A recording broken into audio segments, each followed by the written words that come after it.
All right, here's another one though. Got it? Thank you, Jesus. Okay, without further ado.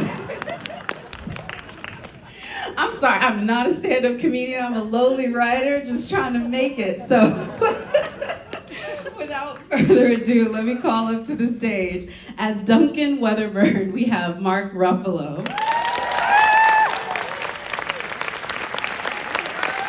We have, as Bella Baxter, also serving as producer, Emma Stone, and the director and producer, Yorgos Lanthimos.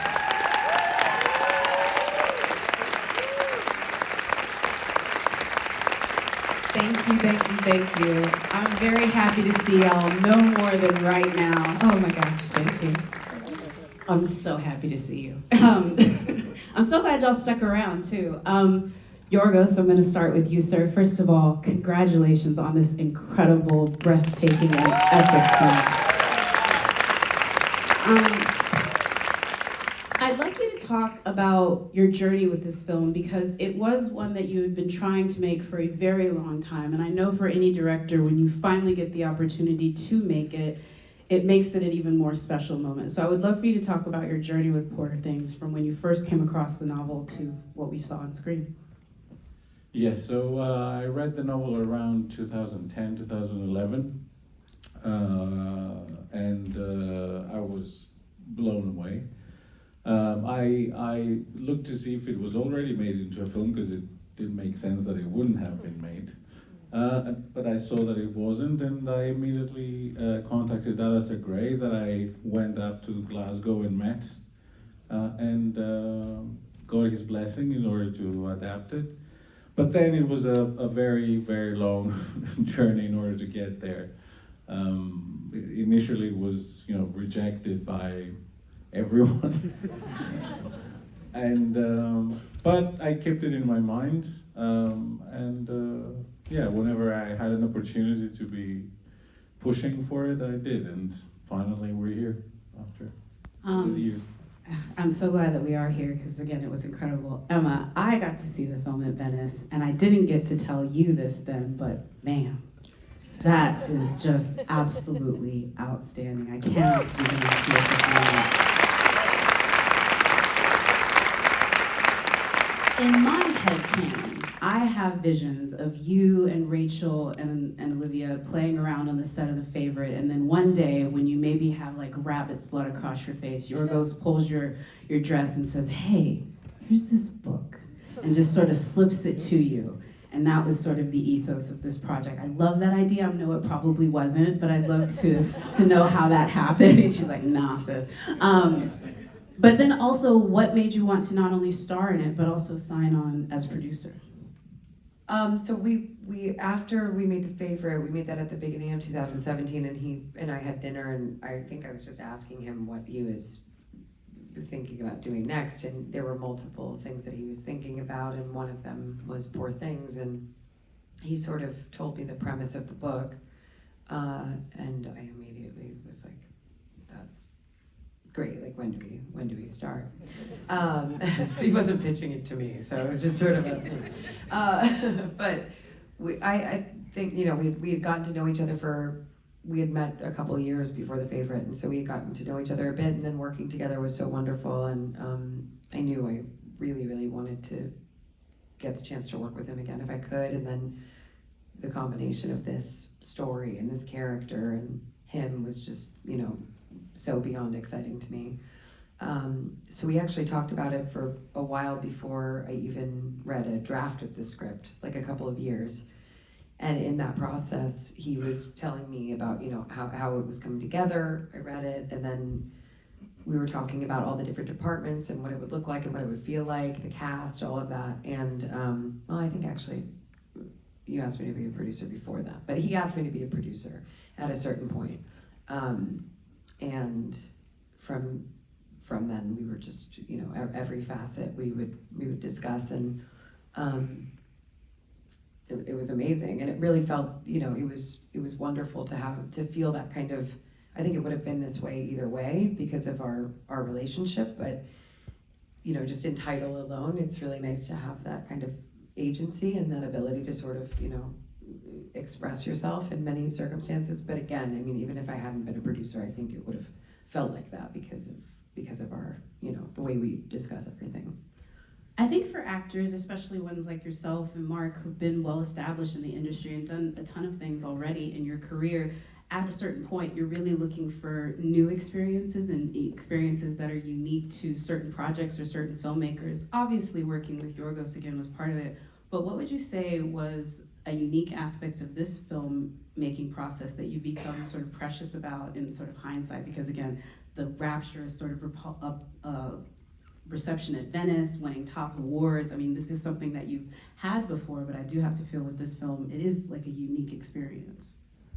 Very well. She's my favorite character ever, like hands down, by a mile. She's incredible. I know that I probably will never ever get to even touch a character like Bella ever again, which is heartbreaking to me, but also incredible because she'd be so lucky to get to play a character like her.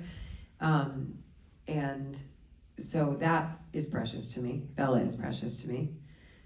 Beyond that, you know, the dynamic that we felt really protective of. And Yorgos and I made a short film in between The Favorite and Poor Things at the beginning of 2020, right before the pandemic. And that was a very small crew. We were on an island in Greece for 2 weeks, I think, and it was very pared down and straightforward, and we could just, you know, experiment and do what we wanted to do. And that energy felt really good to both of us. That was kind of how, I mean, you can speak to this, but that, you know, the films that he made in Greece at the beginning were very, you know, made by everyone. Everyone was collaborating, and it was small, and they were all, you know, participating, and it felt more like that. And so that energy, I think, is very important to both of us, that no matter how big it is, and this film is really big in scale, all the sets and, you know, a large crew and many actors, whereas our short film only had 2 actors. I think that energy hopefully remains, and it felt very intimate and very, you know, trusting and like a safe place to kind of do all of these things, very protected in that way, but also small and like everyone's making the same thing. So I guess that. Also shooting on film. Woo! Yeah, yes. For the quotes. Mr. Ruffalo, sir, I do have to say this.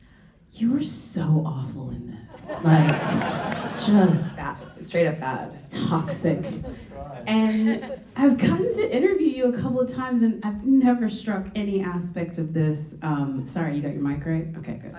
Yeah. Okay.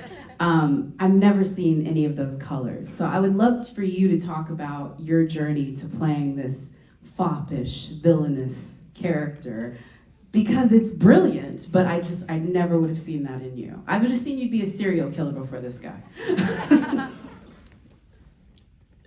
I was just playing Yorgos. Sir! No, you know, it was all really in the go ahead. It's his first Q&A. And last. It's so good working with you, though. Damn it. I always get myself in trouble. It was a script, really, and it was the rehearsal process that we had, if you could call it rehearsals. We really just played and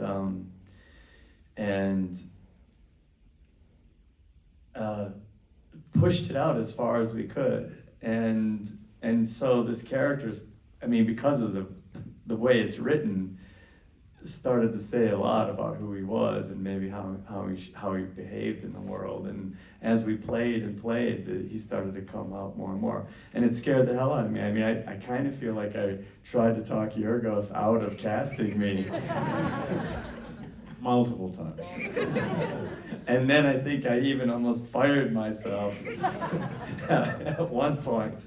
And then we did a screen test, and I called my agents and I was like, you guys should start looking for a flight for me back home. Is Joaquin Phoenix available? I was already like recasting it for it, and unfortunately he wasn't. please correct the record on this, because I do believe that he tried to fire himself off of it. But what did you see? Because clearly you. What did you see? No. Why do you turn it that way? That's a line read, right? That's an actor taking your script and making it different.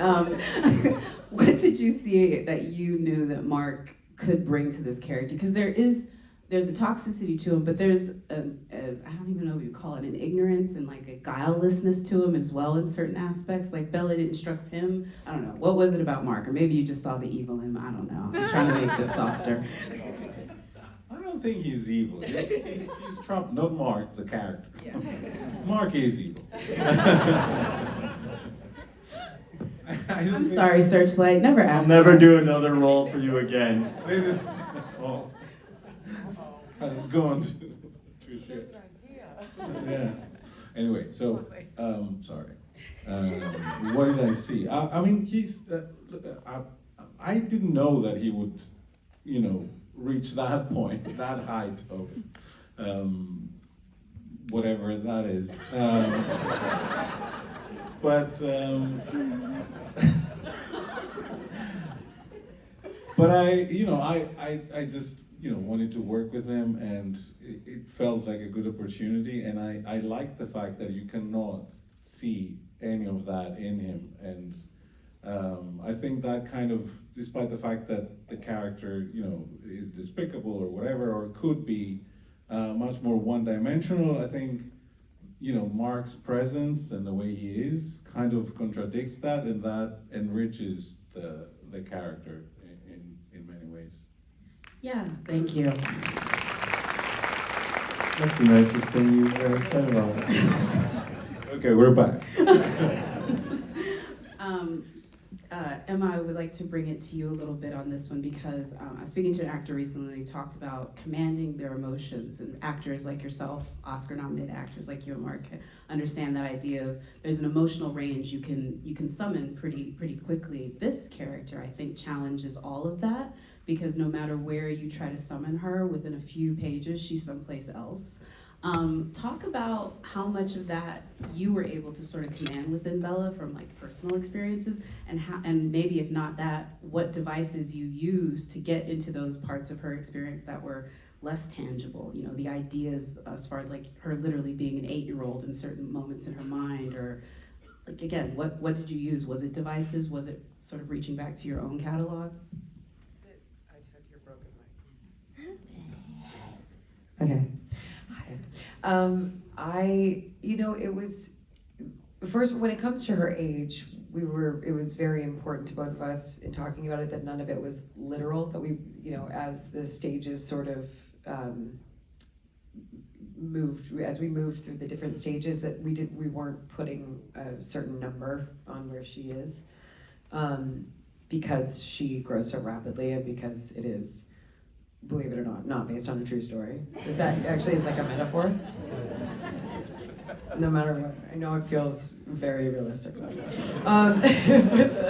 So it was that was so much of the fun of it, was the fact that it wasn't comparable to anything, and there was so much to kind of experiment with in terms of her physicality and her language and her evolution. And so Yorgos and I worked on her physicality quite a bit in Budapest, because we were there like a month before we started shooting, and we had a rehearsal process, but we would also have solo rehearsals where we would pretty much just work on her walk and her physicality, and her kind of speech. But then we created stages, like 1 to 5, of where she is, because at the very beginning of the shoot, we were in Baxter's house, and we only had that house for the beginning. So she was just stage 1 and stage 5 within that house, and then each big event happens, and it sort of kicks her into a different stage, but we didn't shoot that until after we had done kind of the beginning and the end.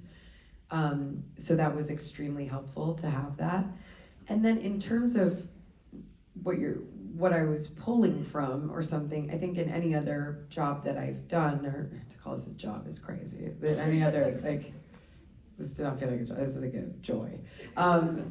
In any other project that I've done, it's a person with history, whether it's based on, whether you're playing a real person or someone that's, you know, a character that's been written, you find, you know, that sort of natural, if you're playing an adult, they've been through all kinds of things in their lives, and they've had all kinds of, you know, traumas or wonderful things happen, and it all builds up to that point. And so you think about that to an extent. I'm not like I'm more instinctual than that a lot of the time, but you do think about those things. But with Bella, it was unlearning. It was just being able to get to a place of pure joy and curiosity and a lack of shame and judgment about myself, my body, my experiences in the world, seeing everything anew for the first time. And, you know, whether it's food or sex or, you know, money or suffering or whatever it may be, all of that got to be brand new, which is why she's my favorite character I've ever played, because what it required of me was just to like shed rather than add. And it was like the greatest gift to be able to do something like that, because she is so joyous. Until she's not, and she learns things, but even still, she has such a resilience to her and in her, and it doesn't bog her down, it just propels her forward. And I found it so inspirational, the way that she functions in the world. Did that answer your question? It did, and Okay. I'll just say, in your, you know, subtraction, as you put it, what you ended up with, I would just say that it was surgical. It was like sculpting, because what I saw. She has become a surgeon. Yeah, exactly. What I see at the end is, it feels so authentic. I would think that you were in such command of it, you could dial it up like an oven. Like, that's what it really felt like watching it. It was so great. Well, I mean, but that also speaks to the like imperative. The biggest thing about being able to do this was Yorgos, truly, because when you can try, like, there's so many times where as an actor, you know, if you're given the gift of choosing parts rather than just taking what is coming to you, which is the majority of the time, you know, as an actor, and I know this is a very limited time frame where I'm able to get to kind of have that level of choice in the things that I take on. It's like, of course I want to do this with him, because I trust him so deeply, I admire him so deeply. And when you don't feel like you need to be like a co-captain of the ship, because one of the hardest, for me as an actor, I know a lot of actors are able to do this with much more grace than I can, but when I feel like I don't have full trust in who's steering it, it like, everything is affected by it, because I feel like, oh, well, if I do that in this take, you're gonna fucking use it. I know you are. So like, you're asking me to do this, and like, I know this is what you're gonna put in there. You know, it's like, you have to trust this person so deeply. And for a role like this, you know, that requires all of these things, it would be impossible without him. So in all of these things, I could experiment. I could like dial it up or down or whatever, and he's able to just sort of like look at me or say like, no. Like, yes, okay, whatever. And it's such a shorthand at this point, but I really, that's a testament to him and to our relationship and the amount of faith I have in him as a filmmaker, which is like understandable when you see his films. Why? I think, I mean, in my opinion, you guys might hate them. He's not for everybody, you know what I mean? But he's for me. I think they liked him. They liked him enough to suffer through my bad 5 minutes of stand-up just to hear him talk. So I think they like him a little bit. Mr. Mark Ruffalo, sir, I wanted to talk about Wedderburn because we got to change mics again. Okay, No, good. I fixed mine. Oh, you got yours fixed. Oh, lovely. Appreciate that. You did it yourself. With Wedderburn, I have to feel that character feels very familiar in so many ways, because we've seen him obviously in fictionalized versions, but also we've seen this character in probably real life situations. For you, since it was something that you didn't maybe see yourself in, you probably had to draw maybe real life folks, or did you draw from real life folks? How did you find him, knowing that he maybe felt a little far away from you a lot through the pre-production process? He's kind of an archetype. We have seen him in many different incarnations. You know, even going back to Molière, or, you know, he's an archetype of entertainment in a way. it was funny because Yorgos, one of his big notes to me was, have you seen any Pina Bausch dance? And I said, no. He's like, watch this. And he sent me a link. And it was this beautiful movement, acting movement. And it was basically normal people doing movement. And then he said, here, now watch this. And it was another obscure dance group, Peeping Tom. And it was dance, it was movement, and it was expressing yourself in that way. And I just took that as a sign, like a guidepost. And so I started to, think, well, who is this guy physically? And a lot of it came from the script. I mean, you can't read that and not know who the guy is. I mean, he is an asshole. But there was also a lot of humor in it too. And so when we were playing, I was really thinking about this movement and how to physicalize him. And we were given costumes. There was a very specific idea of what the costumes were. And I started trying these costumes on. I had an ass pad. I had leg pads. I had calf pads. I had a chest pad. I mean, I was just like a chicken. And so, so that starts to tell you who this guy is. And then there's just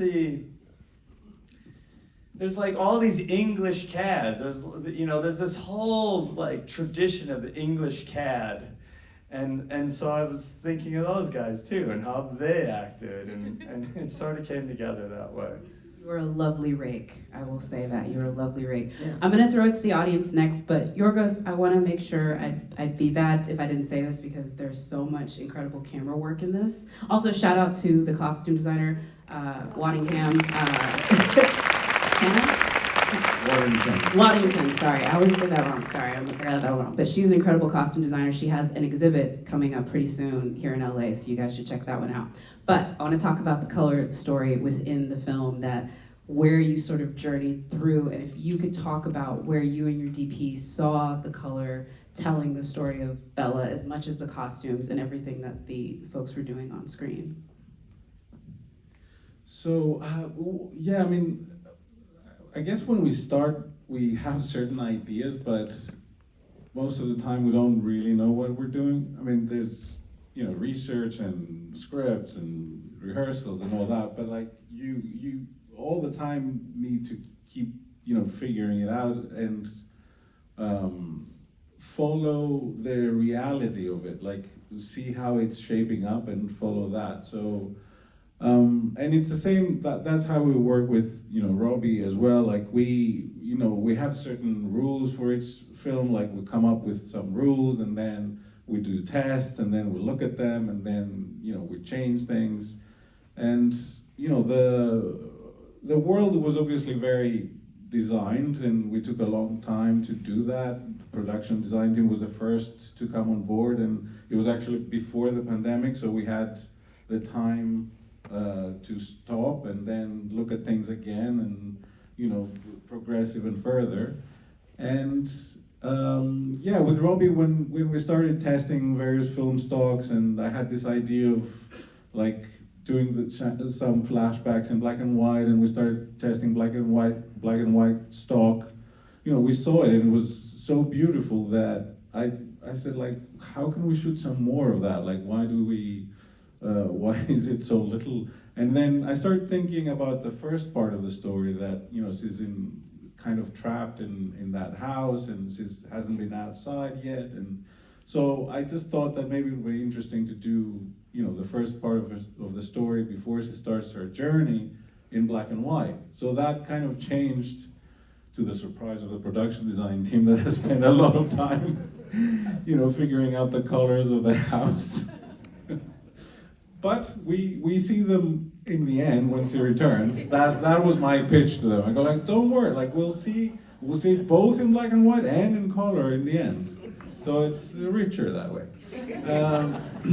So, that idea came like a couple of weeks before we started filming as we were testing. And the same with, we shot some, I don't know who cares about these things, but Everybody. we shot, Ektachrome, which is a reversal film stock that wasn't around, and Kodak started producing it again in 16 millimeter, and they produced it for us in 35 millimeter. And so we did all the exteriors on that, and we also shot negative for the interiors.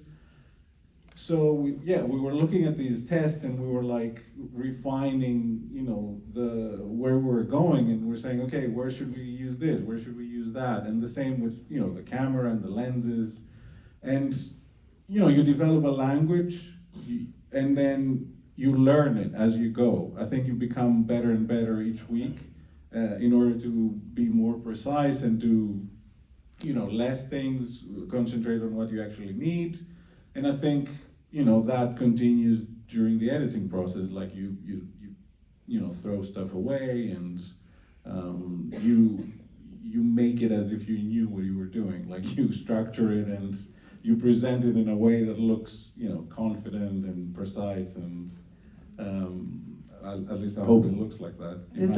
I was just going to say quickly, this also has the distinction, that Yorgos loves a wide-angle lens, of having the widest angle lens that you've ever used with the 4, which is like a bubble. It's, that super vignetted bubble. And that's how you knew that it wasn't going well, because you do something and you go, get the 4. And then you're like an ant in the frame. You're like, fuck, I can do it. The 4. And then they bring up 4. Which became a running joke throughout the entire film. But as soon as we get in the 4, yeah. Man, I love Q&As. This is great. I'm going to throw it to the audience. And I will say, for the DP nominations and director nominations we're hoping, we need to talk about the color scheme of this movie. I will say that. Anybody have a question? Oh, right here. The movie asks a lot of existential questions about identity, societal structures, and how has your worldview, or if it did change, how did it change throughout the process of the film? Oh, to me? I think you'd be the best one. Why don't you do that? Yes, actually, yes. Yeah, I think that's a good one. I don't think, my perception about things has changed. I think by making those films, or any kind of work, it is for that exact reason that you mentioned, like throw light on all these very complex issues and ask questions and provoke feelings and reactions to people. But hopefully, I think we do it in a way which is open enough that depending on who each person is, they're allowed to react to the film according to their personality and their experiences and their cultural background or social background. So I think I do this to be in that position of observing, people reacting to what I threw out, and I don't think necessarily it affects, my views about things. But I just feel comfortable by feeling awkward and uncomfortable. And I hope, that kind of does something to other people as well. So that's, I think, how we approach it. Stop. Lovely. Right here. Congratulations. I mean, this is one of the best movies I've ever seen, ever in my entire life. It's up there with Citizen Kane and Tommy Boy. I just can't believe this. That is awesome. My question is, the film felt very limitless and just endlessly transgressive. Was there ever a moment in the book or in the filmmaking that you felt you actually went too far? Because it felt like there was no such thing. Don't look at me. Mark was always going too far. We can all agree, right? You should have just flown home. We love Mark so much. He's so fun to just mess around with. Leave me alone. I never felt that way. Like we went too far. Did you feel like we went too far? No. I mean, but why am I asking you? You didn't feel that way either. Okay, No. we got maybe time for one more. I guess they felt they didn't go far enough, so sorry. That's the answer. That's the answer, but great comment. There we go, yes. Hi, my name is Wiley. My question is for Emma. You talked about like choosing certain projects. I'm gonna stand up. Hi, incredible film. Congrats, amazing all around.